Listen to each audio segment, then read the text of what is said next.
మన ప్రభువును ప్రియరక్షకుడైన యేసుక్రీస్తు నామంలో మీ అందరికీ నా హృదయపూర్వక వందనాలు నేను తెలియజేస్తూ ఉన్నాను. ఈ సమయంలో పరిశుద్ధమైన బైబిల్ గ్రంథం నుంచి కొన్ని విషయాలు ధ్యానించుకుందాం. అందుకు దేవుని యొక్క వాక్యాన్ని కీర్తనల గ్రంథము 4వ అధ్యాయము 4వ వచనాన్ని మనం చదువుదాం. భయము నుండి పాపము చేయకుడి, మీరు పడకల మీద నుండగా మీ హృదయములలో ధ్యానము చేసుకుని ఊరకుండుడి. భయము నుండి పాపము చేయకూడదు. ప్రభు అయిన యేసుక్రీస్తు పరిశుద్ధుడైనటువంటి దేవుడు.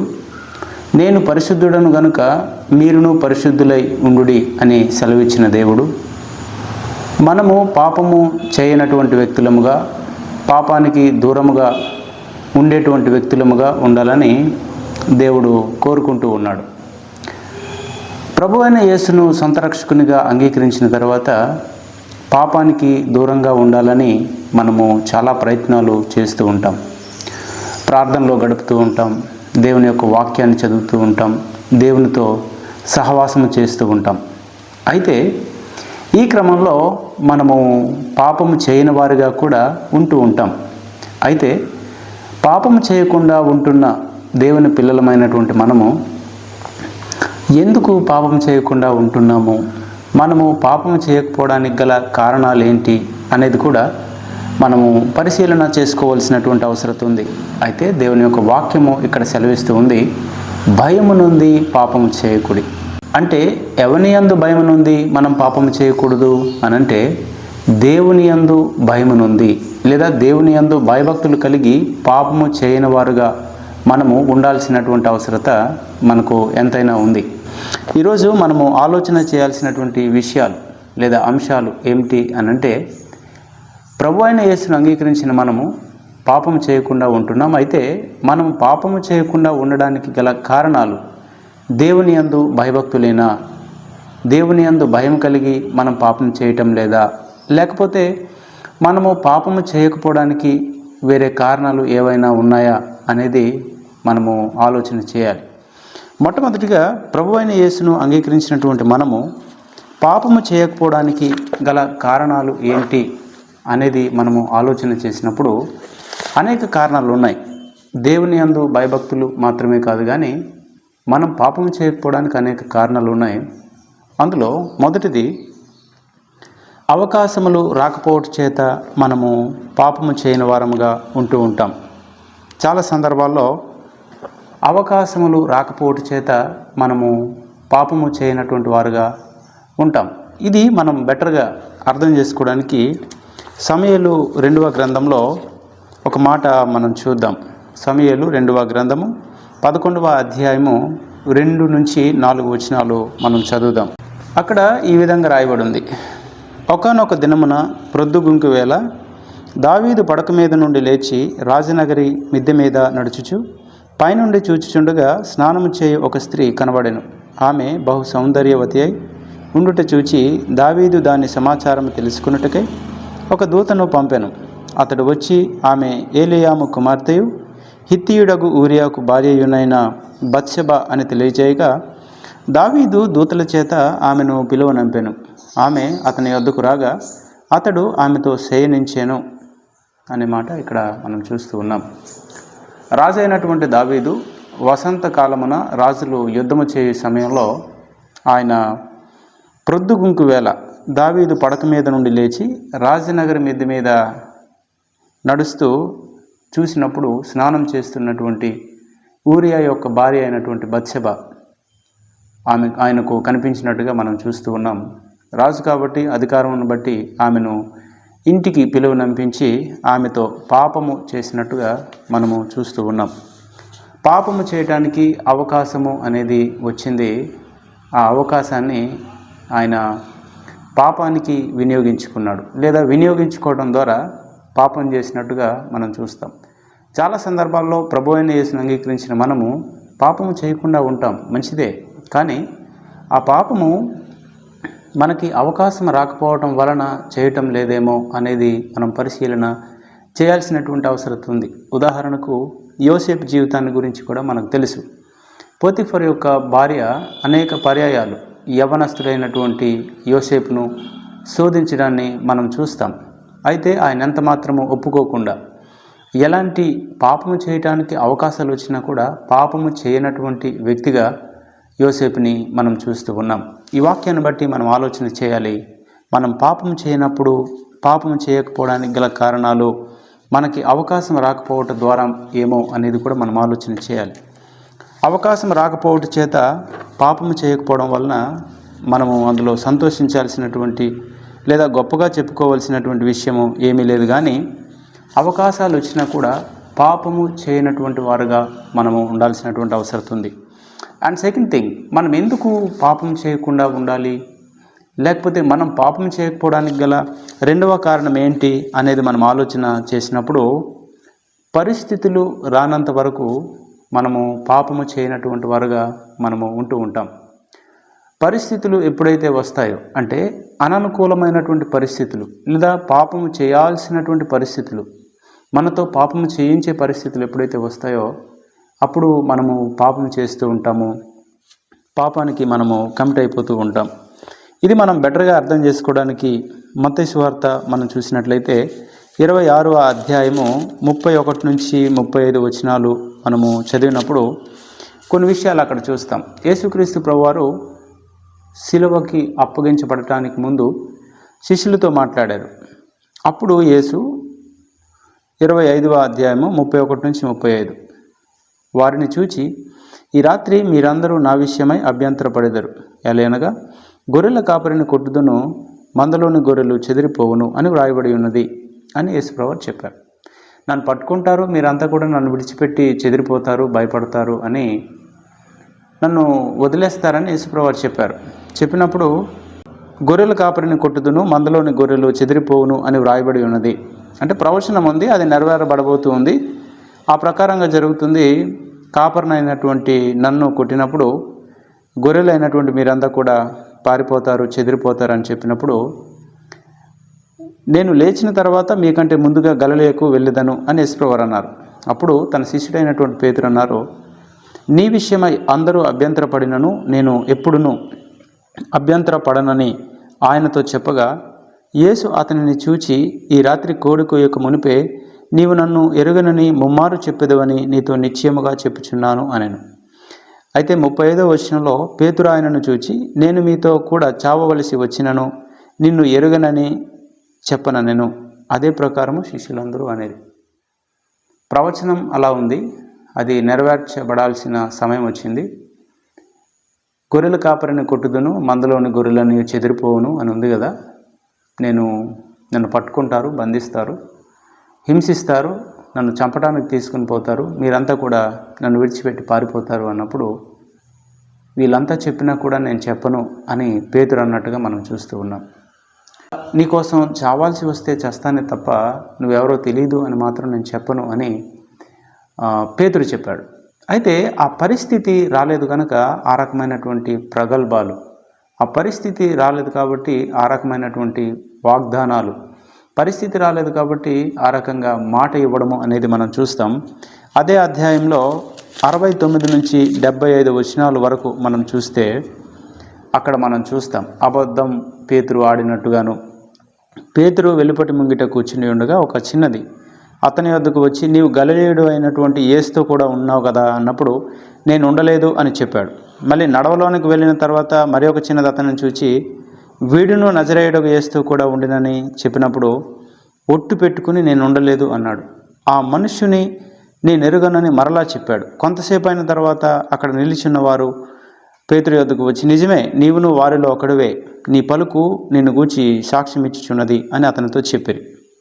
అందుకు అతడు ఆ మనుషుని నేను ఎరగనని చెప్పి శపించుకోవడానికి, ఒట్టు పెట్టుకోవడానికి మొదలుపెట్టినట్టుగా మనం చూస్తూ ఉన్నాం.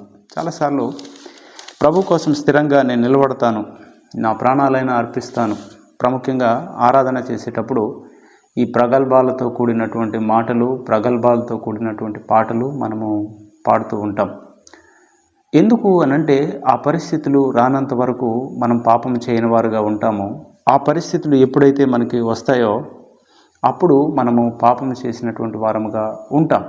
పరిస్థితి రానంత వరకు పాపం చేయని వారుగా ఉండి నేను పాపం చేయట్లేదు అనేటువంటి గర్వపడాల్సినటువంటి అవసరం లేదు. కారణం ఏంటంటే నువ్వు పాపం చేయకపోవడానికి కారణము పరిస్థితి రాలేదే తప్ప నువ్వు ప్రభువు కోసం నిజంగా లేదంటే దేవుని యందు భయభక్తులు కలిగి మరి పాపం చేయనటువంటి వాడుగా నువ్వు లేవు కాబట్టి. అందుకే వాక్యం అయితే సెలవిస్తుంది, నీ భయము నుండి పాపం చేయకుడి అనేటువంటి మాటను మనం అక్కడ చూస్తూ ఉన్నాం. మనం పాపం చేయకపోవడానికి కారణము దేవుని యందు భయమే అనేది ఉండాల్సినటువంటి అవసరం మనకి ఎంతైనా ఉంది. మూడవదిగా మనం చూసినప్పుడు ప్రభువైన యేసును అంగీకరించిన మనము పాపం చేయకపోవడానికి మరి ఒక కారణం ఏంటి, మనం ఎందుకు పాపం చేయకుండా భక్తిగా కొనసాగుతూ ఉంటాం అనేది ఆలోచన చేసినప్పుడు మనం పాపం చేయకపోవడానికి మరొక కారణం ఏంటి అంటే ఎవరు కూడా మనల్ని ప్రేరేపించినంత వరకు మనము పాపము చేయని వారముగా ఉంటాం. ఎవరైనా ప్రేరేపించినప్పుడు మనము పాపము చేసేటువంటి స్థితిలోనికి వస్తూ ఉంటాం. ఈ విషయాన్ని మనం గమనించాలి. నువ్వు పాపం చేయకపోవడం మంచిదే, కానీ ఎవరు ప్రేరేపించడం లేదు కాబట్టి పాపం చేయని వ్యక్తిగా ఉండడం కాదు. ఎవరు ప్రేరేపించినా, ఎన్ని ఆలోచనలు ప్రేరేపించినా, ఎన్ని పరిస్థితులు నిన్ను ప్రేరేపించినా, ఎంతమంది వ్యక్తులు నిన్ను ప్రేరేపించినా నువ్వు పాపము చేయని వాడుగా ఉండాల్సినటువంటి అవసరత ఉంది. ఇక్కడ కూడా మనకు తెలుసు, ఆదికాండంలో ఆదాము హవ్వల యొక్క పరిస్థితి 2వ అధ్యాయము 16-17 వచనాలు చూస్తే సాక్షాత్తు దేవుడే వారితో మాట్లాడిన మాట. మరియు దేవుడైన యెహోవా, ఈ తోటలోనున్న ప్రతి వృక్ష ఫలములను నీవు నిరభ్యంతరముగా తినవచ్చు, అయితే మంచి చెడ్డల తెలివినిచ్చి వృక్ష ఫలములను తినకూడదు, నీవు వాటిని తిని దినమున నిశ్చయముగా చచ్చిదవు అని నరునికి ఆజ్ఞాపించాడు. ఆదాము హవ్వలు ఇద్దరికీ ఆజ్ఞాపించాడు, తింటే మీరు చనిపోతారని. ఆ రోజు నుంచి వాళ్ళు చాలా భక్తిగా కొనసాగుతూ ఉన్నారు, చాలా ఆత్మీయంగా కొనసాగుతూ ఉన్నారు, దేవునితో ముచ్చటిస్తూ ఉన్నారు. చల్లపూట ఆయన వారితో సహవాసము చేస్తూ ఉండేటువంటి వారు. ఇలాంటి తరుణంలో ఏం జరిగింది అనంటే 3వ అధ్యాయము 1-6 వచనాలు చూస్తే దేవుడైన యెహోవా చేసిన సమస్త భూజంతువుల్లో సర్పము యుక్తిగలదై ఉండెను. అది ఆ స్త్రీతో, నిజమా, ఈ తోట చెట్లలో దేని ఫలములను మీరు తినకూడదని దేవుడు చెప్పానా అని అడిగాను. అందుకు స్త్రీ, ఈ తోట చెట్ల ఫలములు మేము తినవచ్చు, అయితే తోట మధ్యనున్న చెట్ల ఫలములను గూర్చి దేవుడు మీరు చావకుండానట్లు వాటిని తినకూడదనియు వాటిని ముట్టకూడదనియు చెప్పానని సర్పంతో చెప్పాను. అందుకు సర్పము, మీరు చావనే చావరు, ఎలానగా మీరు వాటిని తిని దినమున మీ కన్నులు తెరవబడిననియు మీరు మంచి చెడ్డలను ఎరిగిన వారై దేవతల వలె ఉందురనియు దేవునికి తెలియనని స్త్రీతో చెప్పగా, ఆ స్త్రీ వృక్షము ఆహారములకు మంచిదియు కన్నులకు అందమైనదియునైనా వివేకమిచ్చి రమ్యమైనదియునై ఉండటి చూసినప్పుడు ఆమె దాని ఫలములలో కొన్ని తీసుకొని తనతో పాటు తన భర్తకును ఇచ్చును, అతడు కూడా తినును అనే మాట మనం చూస్తూ ఉన్నాం. సాతాను వచ్చి, అపవాది వచ్చి ఆదాము హవ్వలను లేదంటే హవ్వను ప్రేరేపించినంత వరకు వాళ్ళు ఆత్మీయంగా కొనసాగారు, దేవునితో సహవాసంలో ముందుకు వెళ్ళారు. సాతాను ఎప్పుడైతే వచ్చి వాళ్ళను విపరీతంగా పాపం చేయడానికి ప్రేరేపించిందో, ఒక మాటలో చెప్పాలంటే శోధన వచ్చిందో, అప్పుడు వాళ్ళు పాపం చేయడానికి అది కారణమైంది అనే విషయాన్ని గమనించాలి. కొన్నిసార్లు విశ్వాసులమైనటువంటి మనకు పాపానికి ఎవరూ ప్రేరేపించినంత వరకు పరిశుద్ధులుగాను, నీతిమంతులుగాను, యథార్థవంతులుగాను, న్యాయవంతులుగాను కొనసాగుతున్నామేమో, ఎవరైనా పాపానికి ప్రేరేపించినప్పుడు వెంటనే మనం పాపానికి దాసోహం అయిపోతూ ఉన్నామేమో, పాపానికి బానిసలం అయిపోతూ ఉన్నామేమో, పాపం యొక్క మాట వింటున్నామేమో మనం ఆలోచించాలి. అయితే వాక్యం సెలవిస్తుంది, ఆయన యందు భయము నుండి పాపము చేయకుడి అనేటువంటి మాట మనం చూస్తాం. సామెతల గ్రంథంలో కూడా మరి యెహోవా యందు భయభక్తులు కలిగి ఉండుట చెడుతనమును అసహించుకొనుటయే అనే మాట మనం చూస్తాం. చెడుతనాన్ని అసహించుకుంటున్నాము అంటే దేవుని యందు భయభక్తులు మనకు ఉన్నాయి అనేది మనం ఆలోచన చేయాలి. ఆదాము హవ్వలకు సాతాను వచ్చి ఎప్పుడైతే ప్రేరేపించాడో, ప్రేరేపణకు గురి అయి వాళ్ళు పాపం చేసినట్టు, ఆ పాపము సర్వమానవాళికి ఆపాదించబడినట్టుగా మనం చూస్తూ ఉన్నాం. గమనించండి, మరి మనం పాపం చేయకపోవడానికి అనేకమైనటువంటి కారణాలు ఉన్నాయి. మనం పరిశుద్ధులుగాను, నీతిమంతులుగాను నడుచుకొని ఆత్మీయతలో కొనసాగడానికి కారణాలు అనేకం ఉన్నాయి. కొన్నిసార్లు మనము సమాజానికి భయపడి, చట్టానికి భయపడి పాపము చేయనటువంటి వారముగానే ఉంటాం తప్ప దేవునికి భయపడి పాపము చేయనటువంటి వారుగా మనం ఉండం. ఫర్ ఎగ్జాంపుల్, ఒక బైక్తో మనం స్పీడ్గా వెళ్తూ ఉన్నాం, ట్రాఫిక్ రూల్స్ ఉన్నాయి, అక్కడ ట్రాఫిక్ కానిస్టేబుల్స్ అక్కడ ఉన్నారు. స్పీడ్గా మనం వెళ్తూ ఉన్నప్పుడు వాళ్ళని చూసి భయపడతాం చాలాసార్లు. మనం భయపడాల్సింది వాళ్ళ కోసం కాదు. మనం ఒక క్రైస్తవులము, దేవుని యొక్క బిడ్డలము, మన తండ్రికి అది నచ్చదు అనేటువంటి ఉద్దేశంతో మనము భయపడి పాపం చేయని వారుగా ఉండాలి తప్ప, సమాజానికి భయపడి, చట్టానికి భయపడి మనము పాపం చేయని వారుగా ఉంటే దేవుని యొక్క నామానికి అది మహిమ తీసుకుని రాదు అనే విషయాన్ని గమనించాలి. ఇంకో విషయాన్ని మనం చూస్తే, పాపం ఎలా చేయాలో తెలియకపోవటం చేత కూడా పాపం చేయనటువంటి వారముగా ఉంటాం. చాలా సందర్భాల్లో పాపం అనేది ఎలా చేయాలో తెలిసిన తర్వాత, ఆ విషయంలో పరిపక్వత చెందిన తర్వాత మనం ఖచ్చితంగా పాపం చేసినటువంటి వారముగా మనం ఉంటాం.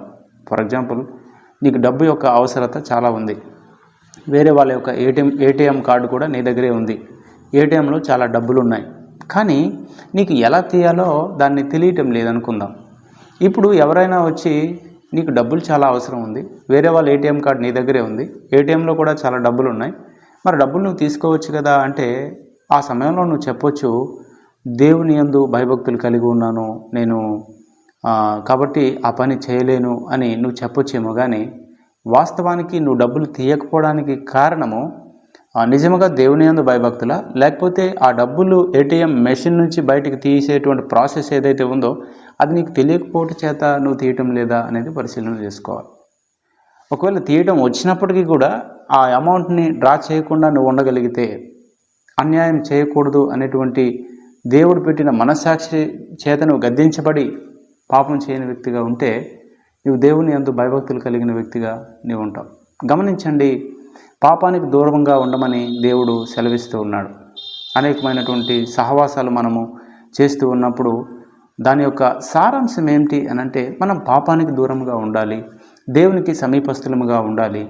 పాపం చేయకుండా ఉంటున్నాం, మంచిదే. అయితే ఆ పాపము ఎందుకు చేయటం లేదు అనేది ఆలోచన చేసినప్పుడు, ఒకవేళ అవకాశాలు పాపం చేయటానికి అవకాశాలు రాకపోవడం చేత పాపం చేయని వారుగా ఉన్నామేమో, లేకపోతే పరిస్థితులు రాకపోవడం చేత మనం పాపం చేయనటువంటి వారముగా ఉన్నామేమో, లేకపోతే ఎవరు ప్రేరేపించడం లేదు కాబట్టి మనం పాపం చేసేటువంటి వారుగా లేమేమో, లేకపోతే సమాజానికి భయపడి, చట్టానికి భయపడి పాపం చేయకుండా ఉంటున్నామేమో, దేవునికి భయపడి మనం పాపం చేయకుండా ఉండటం లేదేమో, లేకపోతే దేవునికి భయపడి మనం పాపం చేయకుండా ఉంటున్నామేమో, లేకపోతే పాపం ఎలా చేయాలో తెలియకపోవటం చేత మనం పాపం చేయట్లేదేమో, పాపం అనేది ఎలా చేయాలో తెలిస్తే మనం ఖచ్చితంగా పాపం చేసే స్థితిలో ఉంటామేమో మనం ఆలోచన చేసుకోవాలి. కానీ దేవుని యొక్క వాక్యం ఇక్కడ సెలవిస్తుంది, భయము నుండి పాపం చేయకుడి, మీరు పడకల మీద నుండగా ఆలోచన చేసుకోండి అని చెప్పి దేవుని యొక్క పరిశుద్ధమైన మాటలు మనతో మాట్లాడుతూ ఉన్నారు. కాబట్టి ఆలోచన చేద్దాం, మనము భయము నుండి పాపము చేయనటువంటి వారముగా ఉండి దేవుని యొక్క నామాన్ని మనము మహింపరిచినటువంటి వారముగా ఉందాం. అట్టి కృప దేవుడు మనందరికీ దయచేయనుగాక. Amen. Amen. Thank you so much.